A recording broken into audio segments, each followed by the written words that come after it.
You ever get that weird feeling in your chest, like something's off but your brain hasn't caught up yet?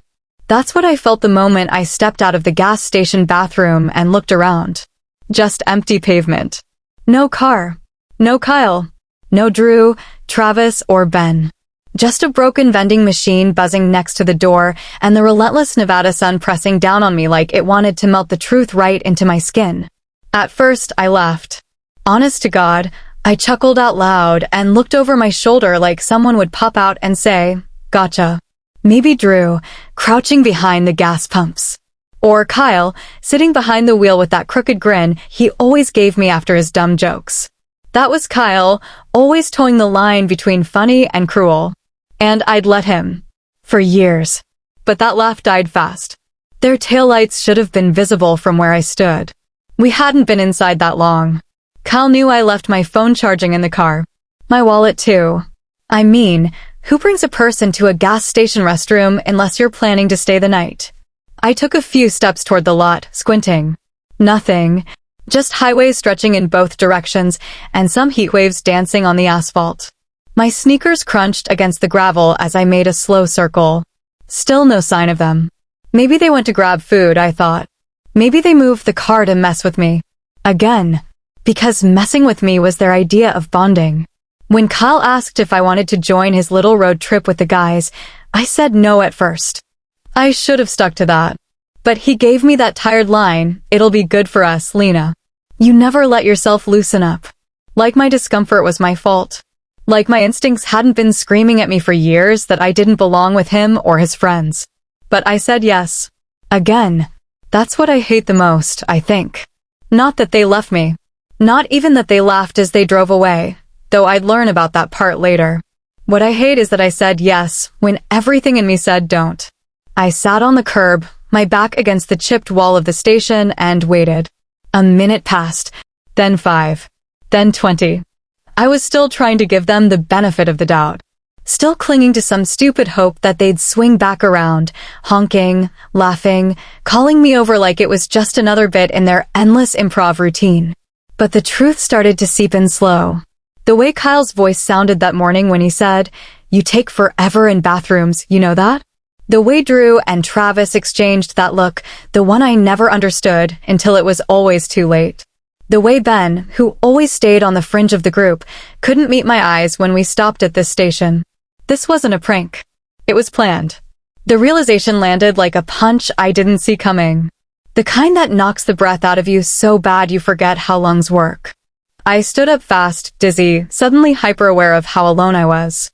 I checked the door to the gas station. It was locked. No attendant, no cashier, no miracle. Just some rundown off-ramp ghost of a building with one working toilet and a trash can overflowing with beer bottles and beef jerky wrappers. I started walking. I didn't know where I was going, not really. Just moving felt better than sitting in their punchline. A tiny, tattered sign pointed toward the highway. Next town, Silver Bend, 14 miles. 14 miles. In this heat. In jeans and a t-shirt. With nothing in my pockets but a crumpled receipt and a stick of gum. But I walked. It wasn't brave, if that's what you're thinking. I wasn't stomping off with purpose. I was drifting, trying not to cry. Because crying would mean I'd accepted it. And I wasn't ready to accept that my husband, the man who held my hand at our wedding and whispered, "Forever," just left me in another state like a forgotten suitcase. The sun showed no mercy. My skin felt like it was cooking, and my mouth turned dry before I hit the second mile. I started hoping for a car, any car, just so I could ask for help. But no one came. There was a moment, about halfway through that walk, where I sat down under a patch of shade cast by a rusted billboard. My legs were shaking, my throat sore from the dry air. I looked out at the flat nothing in front of me and thought, this is where they want me. Alone. Weak. Beaten. And for a second, I almost agreed. That voice, the one they put in my head, started whispering. "You always overreact, Lena. Maybe it was a joke gone wrong. Maybe they'll come back."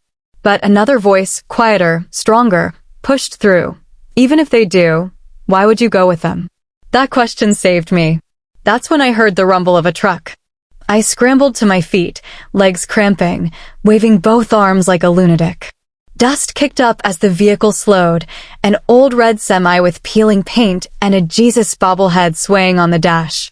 The door creaked open, and a man leaned out. Weathered face. Sunglasses. Graying beard. "You all right?" he called. I opened my mouth, but nothing came out. I nodded instead, tears stinging my eyes from more than just the wind. He climbed down, took one look at me, and said, "Get in." I did. The inside of the cab smelled like sweat, diesel, and peppermint gum. I sat rigid in the passenger seat, unsure if this was safety or just another kind of risk. But the man didn't ask for explanations. He just drove. After a while, he glanced over. "You run out of gas or something?" I swallowed the lump in my throat. "My husband left me." He nodded, like that wasn't even close to the worst story he'd heard. "Men can be trash," he said simply. And I laughed. It came out choked, bitter, but it was real. His name was Roy. He dropped me off at a shelter 2 towns over. Said they were decent folks. Said I'd be okay. I didn't believe him. Not yet. But I thanked him. And as I stood on the cracked sidewalk outside the shelter's doors, sweaty, sunburned, and shaking, I told myself one thing. You're never going back. I never thought I'd be one of those people you see standing in front of a homeless shelter, shirt sticking to their back, lips cracked, eyes darting like a kicked animal. But there I was, watching the door like it might bite me. It was a plain building. Gray brick. Faded cross above the entrance.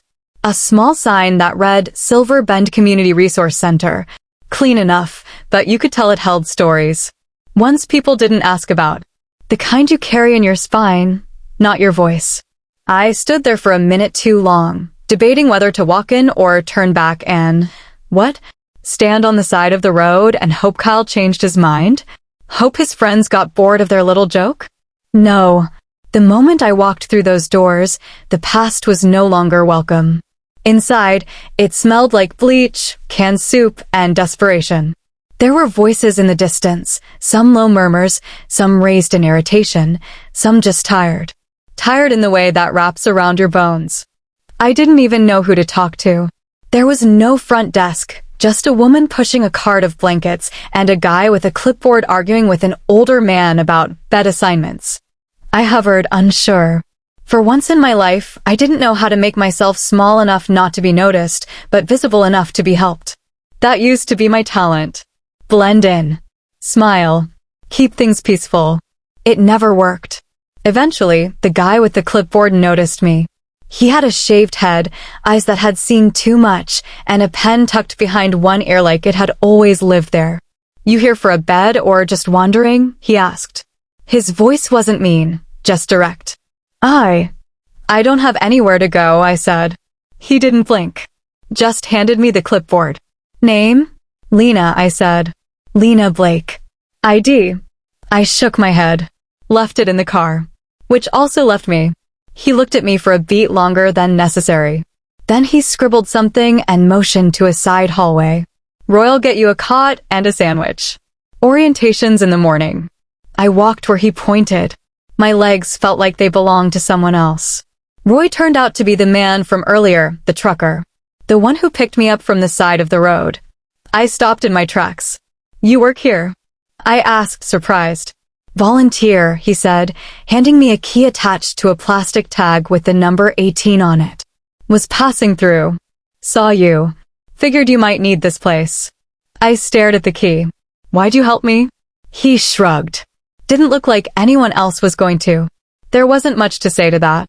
He led me to a long room filled with metal-framed cots and threadbare blankets. A few people already occupied some of the beds, some asleep, others pretending to be. The smell of feet, disinfectant, and something unplaceable hung in the air. "This one's yours," Roy said, motioning to the cot in the corner. "Thanks," I whispered. He nodded once, then added, "You'll be all right." I didn't believe him, but I wanted to. That night, I lay stiff on the mattress, staring at the ceiling. The fluorescent light above flickered with a slow, inconsistent pulse that matched the pounding in my head. I didn't cry. I thought I would, but I didn't. Maybe I was too empty, too shocked, too mad. My mind kept playing the same scene, Kyle grinning at me as I said I needed to use the restroom. Him laughing with Travis about how slow I was. Ben, quiet in the back seat, watching me the way someone watches a dying fire, like they're not sure if they should throw water on it or walk away. I'd defended those guys for years. Told myself they were just immature, just joking. Told myself Kyle was a good man underneath it all. That his friends were just rubbing off on him. But the truth? Kyle didn't need influence. He was the influence. They followed him because he had a way of making cruelty seem fun. And I was always the easiest target.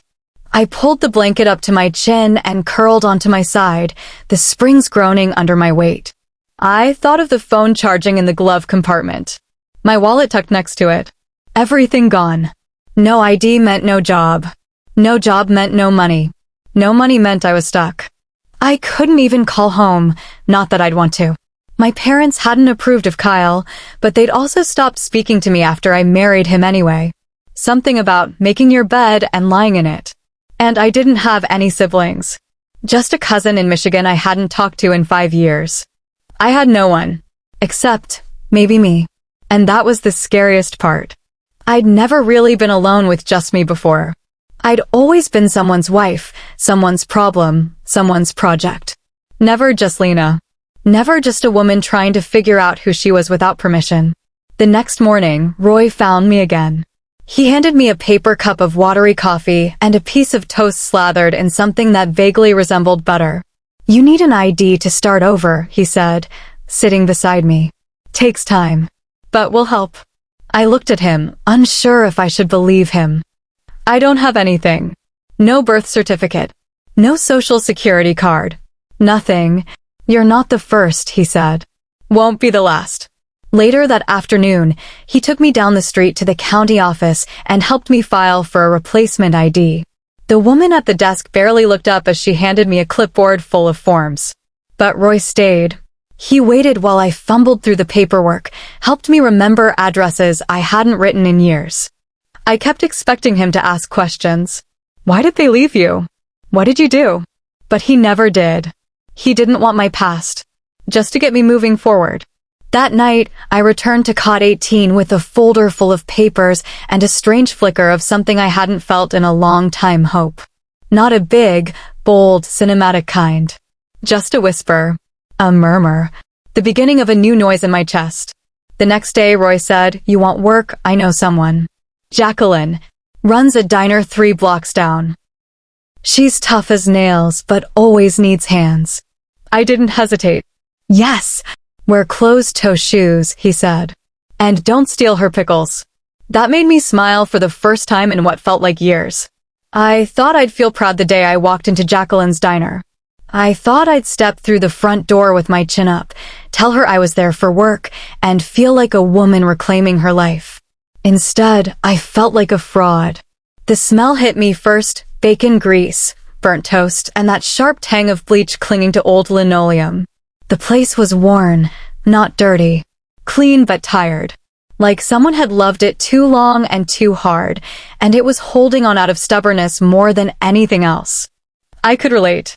"Can I help you?" Someone barked before I even crossed the threshold. That was Jacqueline. 60-something, wiry as a whip, arms covered in faded tattoos, a cigarette tucked behind one ear. She didn't look up from wiping the counter, but the tone in her voice told me she didn't suffer fools. "I'm here about the dishwashing job," I said, trying to sound like I belonged. "Roy sent me." That got her attention. She looked me up and down like she was inspecting fruit at a market. "Roy's soft," she muttered. "But he's got a good eye. You steal from me, I'll gut you." Fair enough. She tossed me an apron with one hand and pointed toward the back with the other. "Start now. Don't ask questions. If it clogs, plunge it." And that was it. No welcome. No interview. Just hot water, stacks of dishes, and the sound of plates clinking like wind chimes made of stress. I scrubbed. For hours. My fingers pruned. My arms ached. My shirt clung to my back. But I didn't complain. Every dish I cleaned, every pan I scraped, Every broken coffee cup I swept off the tile, it felt like another layer of Kyle peeled away. I didn't miss him. Not exactly. I missed the idea of him, the one I built out of wedding vows and polite lies. The Kyle who held my hand in the hospital when I had food poisoning. The Kyle who bought me a necklace for our first anniversary. The Kyle who used to kiss my forehead like it meant something. But that version of him? That version died a long time ago. Maybe he never existed in the first place. What I had was a man who left me on the side of the road in another state for a laugh. The second night at the shelter, I borrowed a donated phone from one of the staff. A basic prepaid model. Just enough for calls and texts. No apps. No browser. No camera. The screen still had that plastic film on it like a scab that hadn't peeled off yet. It took me 20 minutes to gather the courage to charge it. 30 more to input my old number into the call log just to see what came up. 32 missed calls. 11 voicemails. All from Kyle. I stared at the screen until the low battery warning flashed. I didn't want to hear his voice. But I did. So I played one. Lena, babe, okay? We waited for like 30 minutes. Thought you'd catch up? This wasn't supposed to be a big thing, just a joke. We figured you'd find a ride or something. Call me when you're done being dramatic. That voice. That smug, casual voice. Like I was the one who overreacted. Like I was the one who ruined the trip by not playing along. Another voicemail played automatically after that. Lena, seriously. You're acting insane. The guys are all saying the same thing. You need to chill. Call me. I nearly threw the phone across the room. But I didn't. I held it. Tight. So tight my hand ached. And then I played one more. This one was different. It was Stephanie's voice laughing in the background. Dude, it was hilarious. She's probably hitchhiking right now. Let's bet on when she shows up. I say tomorrow morning. Kyle's voice came next. Nah, she'll be back before midnight. She always comes back. That last line? That was it. He wasn't sorry. He was confident. Smirking. Betting on my return like I was some loyal dog who always found her way home. I stared at the phone for a long time. Let the screen go black. Then plugged it into the wall and waited for it to recharge. I didn't cry. I didn't scream. I just detached. The next day, I went to Jacqueline's and scrubbed dishes like they insulted my ancestors. I cleaned so hard I chipped 3 nails and burned my palm on a pot handle. I didn't care. When Jacqueline yelled, "You've got a second gear, Red," I just nodded and went faster. I didn't even know she called me Red until that moment. I guess my faded auburn ponytail was enough to earn me a nickname. It was better than babe, better than crazy, better than whatever Kyle used to mutter under his breath when I pushed back too hard. That night, I stared at the phone again. 28 new calls. 5 new messages. All Kyle. I didn't listen. I went into the settings and blocked the number. Then I did something even harder. I blocked Ben, Drew, and Travis too. Because even if they didn't drive the car away, they laughed while it happened. They watched me fade in the rearview mirror and didn't flinch. Each name I blocked felt like a weight sliding off my shoulders. One after the other. Delete. Block. Silence.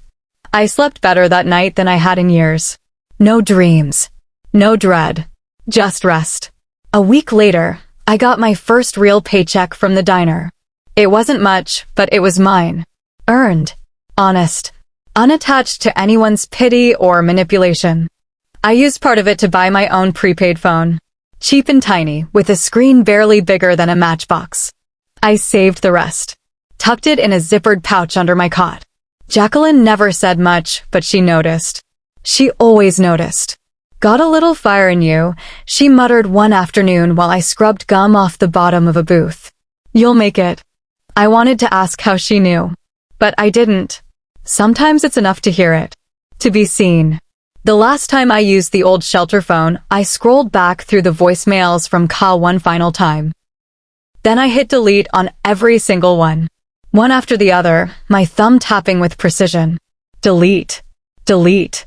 Delete. They didn't deserve space in my pocket, let alone my head. I wasn't lost anymore. Just starting over. And Kyle? He was a ghost I'd stopped feeding. It started with a coffee order. Nothing poetic. No slow-motion eye contact across a crowded room. No dramatic music cue like in the movies. Just a coffee order, black, 2 sugars, and a name I'd never heard before scrawled on a folded sticky note. Isaac. The first time he came into Jacqueline's diner, he looked like he hadn't slept in 2 days. Dark circles under his eyes, hair that couldn't decide whether it wanted to be neat or chaotic.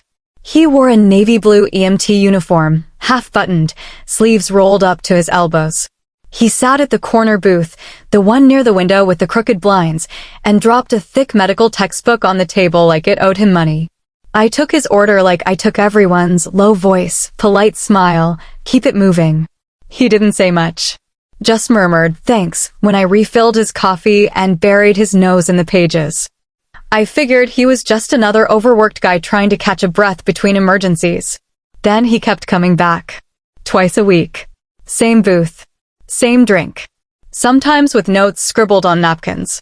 Sometimes with the same exhausted look in his eyes. Always alone. The regulars noticed. Jacqueline noticed. Even Roy, who swung by now and then, raised an eyebrow one morning when he saw me cleaning Isaac's table a little longer than necessary. You like his handwriting or something? Roy teased, grinning like an uncle who knew exactly what buttons to push. I ignored him. I didn't know what to call what I was feeling. It wasn't attraction, not at first. It was curiosity. He didn't ask dumb questions. Didn't flirt. Didn't stare. He saw me, sure, but not in the way Kyle used to. Not like I was prey. Not like I was a thing he owned or a joke he told behind closed doors. He just saw me. So I started messing with him. I know. Real mature. But I was bored, and honestly, it felt nice to poke first for once. Jacqueline had a drawer of old name tags in the back. Most were cracked, some spelled wrong. One just said, the dishwasher.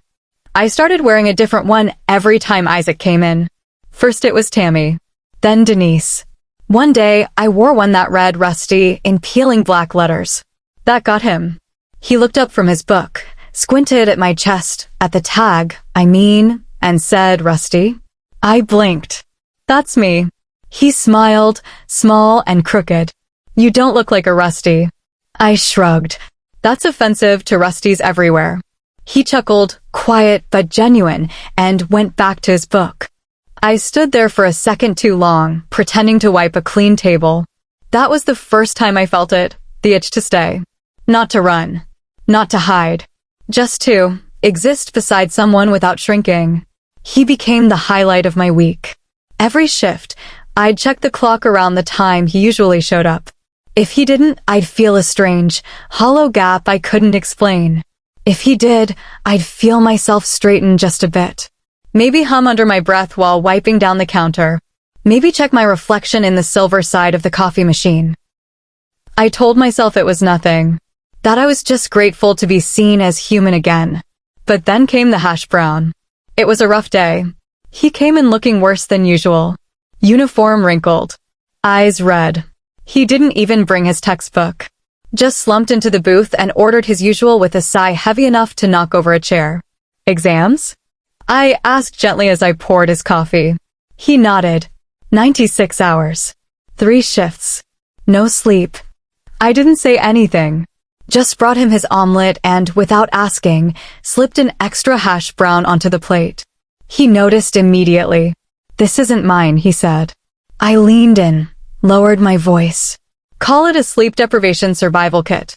His mouth twitched into a smile. You're sneaky. I smirked. You're easy to read.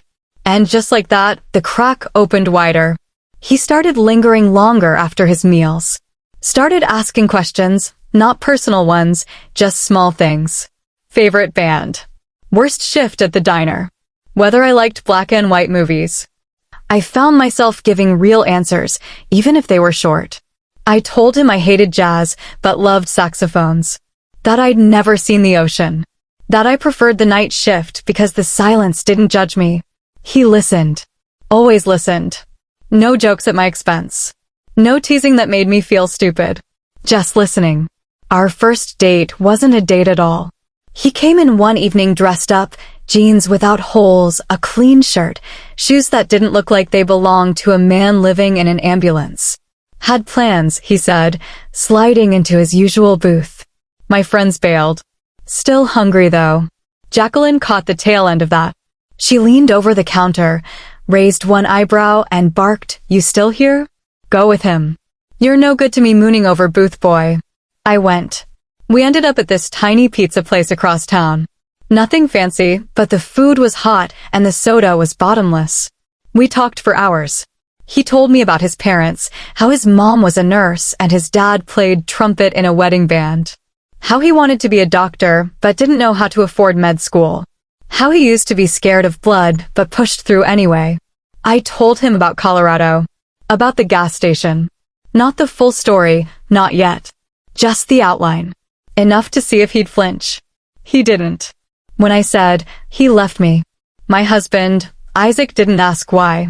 Didn't ask what I did. He just said, "Then he didn't deserve you." That silence after his words? It didn't feel awkward. It felt clean. Like someone had finally cleared the fog from a window I didn't know I'd been looking through. 6 months later, he moved in. It wasn't romantic, not in the traditional sense. We didn't have candlelit dinners or grand gestures. We had a studio apartment above a dentist's office that always smelled like fluoride and bad breath. His textbooks took up half the floor. We'd trip over each other trying to cook on the single hot plate. But we made it work.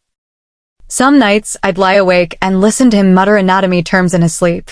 Words I couldn't pronounce, but memorized anyway because they were his. Other nights, I'd catch him watching me while I read, a soft look in his eyes that said everything without needing to say a word. One night, as we ate takeout on the floor because the table had collapsed, I told him the whole story. From the bathroom door slamming shut behind me to the $73 check I never got to write. He didn't interrupt.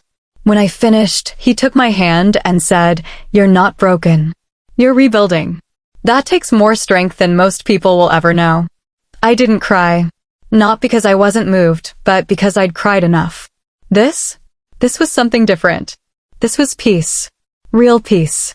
The kind that doesn't arrive with fanfare, but in small moments, a shared joke, a burnt grilled cheese, a blanket pulled higher in the middle of the night. He was the first person who didn't ask me to shrink. And I was learning to take up space. I wasn't looking for the past when it found me.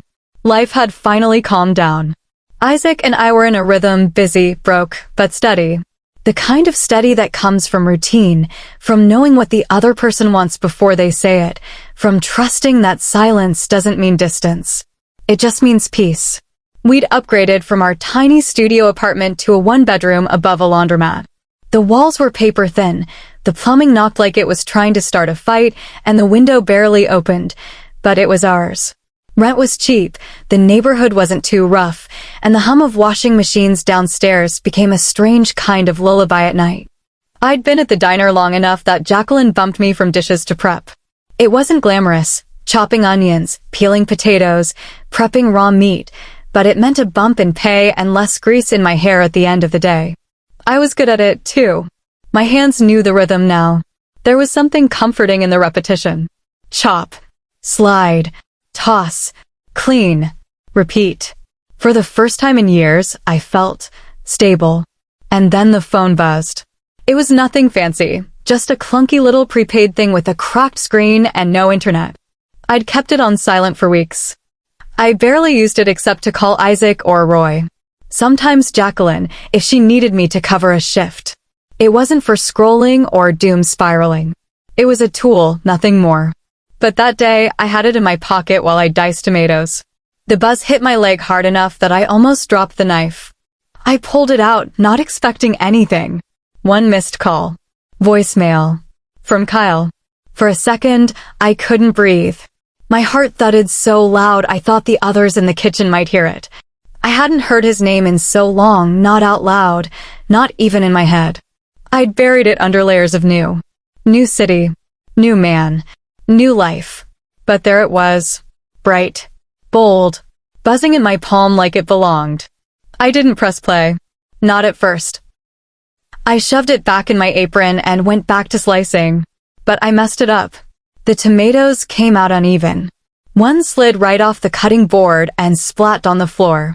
"Trouble, Red?" Jacqueline asked from across the kitchen. I shook my head. "Just off today." She narrowed her eyes but didn't press. She never did. Jacqueline wasn't the nurturing type, but she paid attention. That night, I sat on the saga couch in our apartment while Isaac was on a night shift. The laundromat below hummed like a sleepy monster. I stared at the phone until my fingers moved on their own. I played the voicemail. His voice hadn't changed. That smooth, practiced tone. The kind that always sounded like he was already forgiving you for what he did wrong. "Lena. Hey, look. I don't even know if this number still works, but I saw something online. About you. You look good. Happy. That's great. Just, I miss you. I really do. Maybe we could talk? Just, talk." He ended it like we were old friends. Like none of it mattered anymore. Like leaving me in the middle of the desert without a phone, a wallet, or an ounce of dignity was some forgettable argument over dinner. I sat still for a long time. Then I deleted it. I didn't even hesitate. But that was just the beginning. 2 days later, he called again. Then again. Then again. Different numbers. Voicemails. Texts. Emails. Each message a new version of the same lie. "I didn't mean to hurt you. It was supposed to be a joke. I've changed." The thing about ghosts is, they don't show up looking like monsters. They come dressed in nostalgia. In remember when. In you always laughed at that. In we were good once, weren't we? He had no idea who I was anymore. He was talking to the woman who stood in the gas station parking lot, choking on dust and disbelief. The woman who slept on a cot at a shelter and scrubbed dishes until her skin peeled. The woman who cried herself dry and then got up the next day anyway. But that woman wasn't here anymore. And I wasn't picking up. Still, the messages kept coming. I blocked one number, then another, then 5 more. But somehow he found my email. I hadn't checked it in months. I only kept it because it was tied to some old work documents. But there it was, his name in bold, staring at me like a dare. I clicked once. Subject: I saw your photo. Body: you look really happy. That's good. I always wanted you to be happy. I messed up. I know that now. I've been thinking about you a lot. Can we talk? Just once? Please. There was a photo attached. It was me laughing mid-pour behind the diner counter. Jacqueline must have taken it. Probably during one of those rare moments when I let my guard down. And Kyle had found it. That made my stomach turn more than anything. That he'd been looking. Not stumbling across. Searching. Digging. Reaching into my new life like he still had a claim. I slammed the laptop shut so fast I nearly broke the hinge. I didn't tell Isaac. Not because I was hiding it, but because I didn't want to give Kyle space in our conversations. He didn't deserve a mention at our dinner table. Not when we were making plans about repainting the bedroom or deciding who got the last slice of pie. I wanted to protect the life I'd built. Not just from Kyle, but from the version of myself who used to think his attention was love. Because I remember her. Too well. I remember how she flinched when he raised his voice. How she laughed at jokes that made her stomach twist. How she apologized for being too sensitive when she cried after he ghosted her for 2 days. She deserved better. And I was finally giving it to her. The messages slowed eventually. Maybe he got tired. Maybe he realized he wasn't getting through.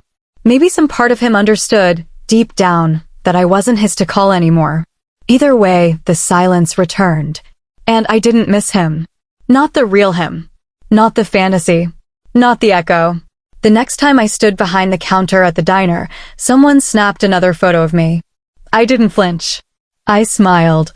Real, wide, unfiltered. Because this life? It was mine. Old ghosts couldn't follow me here. Not unless I opened the door. And I wasn't reaching for the handle. Not now. You know what the wildest thing about starting over is? It's not the loneliness. It's not the fear or the aching quiet at night. It's that moment, small, subtle, when you realize you don't miss the wreckage you crawled out of. You look around at the life you've built, The uneven bricks you stacked with trembling hands, and for the first time in forever, you don't feel like a fraud. You feel like a builder. I became a builder. Not with tools or blueprints or a hard hat, but with a mop, a stack of dishes, and the kind of stubbornness that grows out of being left behind one too many times. It started with Jacqueline's offer. She walked into the prep room one afternoon, tossed me a rag, and said, "I'm opening a second spot across town. Smaller, scrappier. You in?" I froze. Me? She wanted me to help her start something new? Not just help. Run it. I opened my mouth, but nothing came out. She squinted. "You scared, Red?" I was. Terrified, actually. Not of failing. I'd done plenty of that. I was scared of succeeding. Of proving to myself that I was more than Kyle's ex, more than the girl left at a gas station in jeans that didn't even have pockets. "I'll think about it," I said. She grunted. "Don't think too long. Ambition's like soup. Better hot." That night, I sat on the couch, legs curled under me, Isaac beside me flipping through a med journal. I stared at the wall and chewed my bottom lip raw. He noticed, of course. "You okay?" he asked without looking up. "Jacqueline wants me to run the new diner," I said quietly. That got his attention. He lowered the journal. "That's amazing." I didn't say yes. "Why not?" I hesitated. Because I've never led anything. I've always followed. Kyle made all the decisions. I was just the one who held the camera. Isaac didn't roll his eyes. Didn't tell me to get over it. He just took my hand. "You've been leading since the day I met you," he said. "You rebuilt your life from ashes. You think you can't run a kitchen." I looked at him. He believed in me so hard, I could feel it pressing into my ribs. I nodded. "Okay." The next morning, I walked into Jacqueline's diner, found her counting quarters behind the counter, and said, "I'm in." She didn't smile. Just tossed me a ring of keys and said, "Don't burn it down." And just like that, I was building something. The second location was barely bigger than a garage. 10 tables. A rusted stove. No air conditioning. But it was mine. I painted the walls myself, soft blue with white trim. I scrubbed grease off the counters until my arms ached. I interviewed servers, fixed a broken chair leg, even installed the jukebox wiring with the help of a YouTube video and a borrowed drill. It was chaos. Beautiful chaos. But I loved it. I loved the way the bell over the door jingled when the first customer walked in. I loved hearing the sizzle of bacon in the back, the clink of mugs, the murmur of regulars falling into their routines. One night, after a long shift, I sat alone in the new diner, lights low, mop in hand, and just breathed. This was real. No one could take it from me. I didn't build it on Kyle's money or his promises or his last name. I built it on late nights, aching feet, and the fire that lit up my chest the moment I realized I could. Sometimes Jacqueline stopped by. She never said much. Just nodded at the tables, the staff, the cleanliness. One day, she leaned against the counter and said, "You remind me of me." That was all. But it stuck. Isaac would come by between shifts, sit at the corner booth, and eat whatever I slid in front of him. One time, he left a sticky note under his plate that said, "Proud of you, Rusty." I still have it.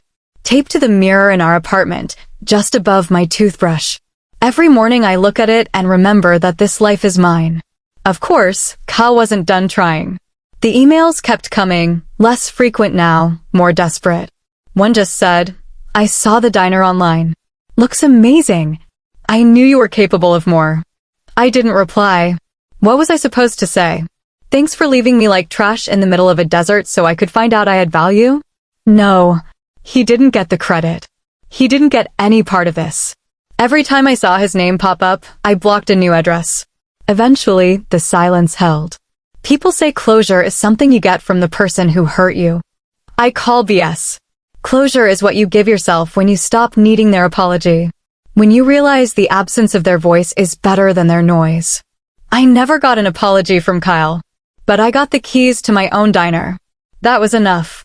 One night, Isaac came home to find me asleep at the kitchen table, head resting on a pile of receipts. He scooped me up like I weighed nothing, carried me to the couch, and said, "You've got to stop working yourself to death." I blinked at him. But death would be so much quieter. He laughed, kissed my forehead, and tucked a blanket around me. "This is just the beginning, you know," he whispered. And I knew he was right. There was more ahead, new challenges, new recipes, maybe even new dreams I hadn't dared to let in yet. But for the first time in my life, the road ahead didn't scare me. Because I wasn't walking it for someone else. I was building it for me. Brick by brick. Step by step. And I wasn't looking back. It started with the bell. That soft little jingle over the door at the original diner, the one Jacqueline used to call her firstborn. The sound had always been background noise to me. Something that came with fresh air and new customers. Harmless. But this time, it froze me. Because I knew that laugh. That too loud, too familiar, look who's having fun even when it's not funny kind of laugh. The one that used to follow me through rooms and echo long after the door shut. Stephanie. Then I heard the shuffle of heels, too tight, too high, and the exaggerated gasp. "Oh my God. Lena?" It was Chloe. And behind her, half hiding near the window, ISA. Shoulders hunched like she didn't want to be there at all. I don't know what I expected after 15 years. Gray hair? Regret? An apology handwritten on monogrammed stationery? I didn't expect this. Chloe looked exactly the same, like time had touched her carefully and with privilege. Her lipstick perfect. Her jacket expensive and crisp. Stephanie had a swagger that hadn't aged well, like a party girl stuck in a chapter she should have finished writing years ago. And ISA. ISA couldn't even meet my eyes. I didn't speak.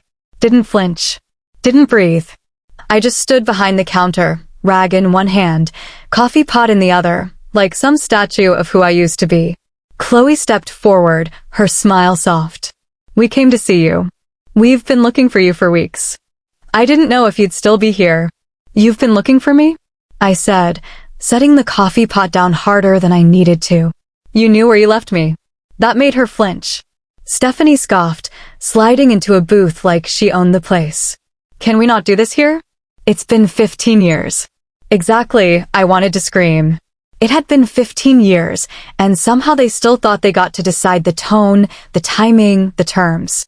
Chloe lowered her voice. "We need your help." Those 5 words did something to me. They didn't pierce or shatter. They sharpened. Like steel drawn across stone. "I'm working," I said flatly. "Say what you came to say." Stephanie leaned back, arms crossed. Our lives fell apart.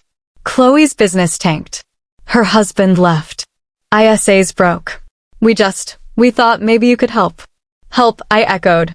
I walked over to their table slowly, each step solid. "I worked 3 shifts a day for years to climb out of the pit you threw me into. You laughed while I disappeared. And now you're here, asking for favors." Chloe's eyes welled up. I recognized those tears. Not sorrow. Strategy. I was young. I was stupid. I thought it was a joke. It wasn't a joke when I had to sleep in a shelter, I snapped. It wasn't a joke when I burned my hands washing dishes for strangers. It wasn't a joke when I spent 6 months wondering if anyone ever actually loved me or if I was just convenient. ISA finally spoke. Her voice barely a whisper. "We were wrong. I know that." I looked at her. Really looked. She wasn't the same. None of us were. But she still had the choice to stay quiet back then. She still rode in that car, still watched the road fade behind them, knowing I was on the shoulder without a phone, without a wallet, without a clue. Stephanie rolled her eyes. "We're not asking for much, Lena. You're clearly doing fine. You've got, 3 diners now? Come on. Just alone. A little help." I stared at her for a long time. Then I turned and walked into the office in the back. My knees shook a little. My hands trembled as I reached for my checkbook. But not from fear. From rage that had finally cooled into clarity. I wrote the amount in silence. Folded the check. Walked back to the table and set it in front of Chloe. They all leaned forward. Chloe's fingers fluttered as she opened it. Then her face crumpled. $73.50, she said, voice cracking. Stephanie snatched it and read it aloud like it was a punchline. "That's bus fare." From Grand Junction to Colorado Springs, I said. 15 years ago. I looked it up. That's what it would have cost me to get back to you. But I didn't. Chloe's voice turned desperate. Lena, please. I leaned in close. You left me behind. So I left you behind. Don't come back. And then I turned and walked away. No yelling. No screaming. No tears. Just a door that stayed shut behind me. They sat there for a moment too long. Frozen. Humiliated. Unwanted. Then they scrambled up, muttering, red-faced, Chloe stuffing the check into her purse like she thought it might still be worth something. I watched them through the diner's front window as they argued in the parking lot. Stephanie jabbing a finger in Chloe's face. ISA crying silently, arms crossed, like she was still 15 years late with the apology. I sipped my coffee and watched them unravel. That was their story now. Mine? Mine was still being written. I drove home that night with the window down, the air cool against my skin. Isaac was already home, folding laundry on the couch like it was just any other Tuesday. They came, I said simply as I dropped my keys in the bowl. He paused. You okay? I nodded. Gave them a check. He raised an eyebrow. Bus fare, I said. A slow smile tugged at his lips. Good. We didn't need to dissect it. He didn't ask what they said. He didn't need to. He knew the weight of ghosts. He knew what it meant to finally let them pass through without haunting you. Later that night, after the kids were asleep, I stood in the hallway, watching the soft rise and fall of their breathing. Tiny chests rising, safe and still. They would never know the woman I used to be. The one who begged for love that came with conditions. They'd only know the builder. And that was the only legacy I needed. The last time I ever saw Chloe, she was standing in my diner parking lot with a $73.50 check crumpled in her fist and mascara running down her face. And I didn't feel sorry. Not even a little. I watched from the window as she argued with Stephanie, who waved her arms around like a kid throwing a tantrum. ISA hung back like she wanted to sink into the pavement and vanish. But Chloe, she just stood there, defeated. She'd come for a second chance, for sympathy, for a handout she thought she deserved, and walked away with a mirror held up to who she really was. I thought that moment would feel louder, more triumphant. But it didn't. It just ended. Quiet. Final. Like setting a book down after the last chapter, not because it wasn't good, but because the story was over. And mine had already moved on. That night, after they were gone, I finished wiping down the counter with steady hands and a lightness in my chest that I hadn't felt in years. The weight I didn't know I was still carrying gone. I didn't tell the staff much. Just said, they're done, and let it hang in the air like smoke that had finally cleared. I drove home with my windows down, letting the wind take the last of them off my skin. Isaac was at the table grading exams, glasses low on his nose, and the kids were upstairs yelling about who left socks in the hallway again. Our house wasn't perfect. It was loud, cluttered, smelled like whatever leftovers we threw together for dinner, but it was ours. They came by, I told him as I walked in, setting my keys in the bowl by the door. He didn't look up. Just kept writing, then said, "You okay?" I nodded. Gave them bus fare. Now he looked up, just enough to catch my eyes. And I told them to leave. He gave this quiet, proud little smirk and said, "Good." That was it. No dramatic discussion. No need for comfort. He knew I didn't need saving. I just needed to be heard. And I had been. By him. By myself. We had leftover chili that night. The kids bickered over who got more cheese, and Isaac cracked a terrible joke that made our daughter groan and cover her face like her soul had left her body. I laughed so hard I almost snorted rice out my nose. That was the moment it hit me. This was peace. It didn't come with fanfare or applause. It came with dishes in the sink, kids fighting over the TV remote, a husband who handed me warm socks when he noticed my toes were cold. It came in silence that didn't hurt, in stillness that didn't press. Chloe hadn't stolen anything from me. She just gave me the chance to walk away and find all this. And I had. Still, I won't lie, there were nights that it came back. Not regret. Not guilt. Just wondering, did she ever get it? Did any of them? One night, I sat on the porch with a beer in my hand and watched the stars blink to life. Isaac joined me a few minutes later, barefoot, hoodie over his scrubs, and we sat in silence while the crickets filled the air. Do you ever think about them? I asked. He didn't ask who I meant. Just nodded slowly. Sometimes. I don't miss them, I said. But I still remember. Of course you do. He didn't try to fix it. Didn't try to sweep it under the rug.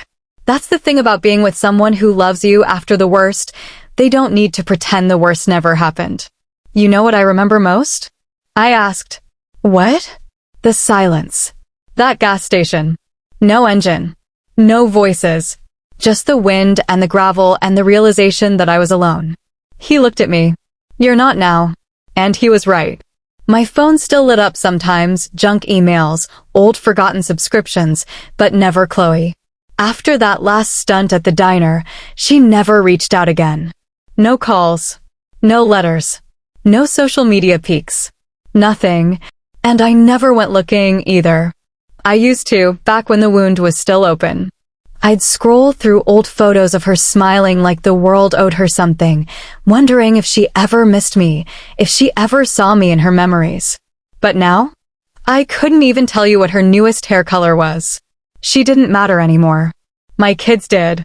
The diners did. Isaac's half-drunk coffee mugs on every surface did. A few weeks after the parking lot showdown, Jacqueline showed up to the new diner during a quiet lull between breakfast and lunch. She slid onto a stool at the counter and said, "You didn't set the place on fire." I'm impressed. I poured her a cup of coffee and leaned on the counter. Tried. Fire department's too close. She snorted. Then she got serious, that way Jacqueline did, with just a shift of her eyes and the softest tug in her voice. "You're good at this, Lena." I shrugged, brushing it off. "No, listen," she said. "Most people don't come back from what you came back from. They fall apart. They go bitter. You didn't. You built something." I didn't know what to say. So I said nothing. Just let the weight of her words settle like dust on a quiet table. She finished her coffee and left a tip that was way too generous. As she stood to leave, she added, "If you ever want to open a fourth diner, give me a call. I'll invest." And then she was gone. That night, I got home to find Isaac asleep on the couch with our son curled against his chest and our daughter using his leg as a pillow. The TV played some cartoon on loop. The dishes were still in the sink. The laundry unfolded, and I wouldn't trade it for anything. The thing about peace is people think it's supposed to be perfect, quiet, unmessy. But it's not. Peace is earned. Peace is coming home and knowing you don't have to look over your shoulder. Peace is choosing not to pick up the phone, not to reply, not to explain yourself to ghosts. It's letting the past knock on your door and deciding not to open it. I used to think revenge meant slamming the door in someone's face. Turns out, it's keeping it wide open and knowing they're the ones who don't belong anymore. That's the cost of peace, letting go of the satisfaction of the scream, the final word, the big takedown. And in return, you get everything else. I tucked my kids in that night, kissed Isaac on the forehead, and stood at our bedroom window staring out at the street. There were no headlights, no shadows, just the quiet kind of night that tells you you're safe. And I was. More than that. I was home.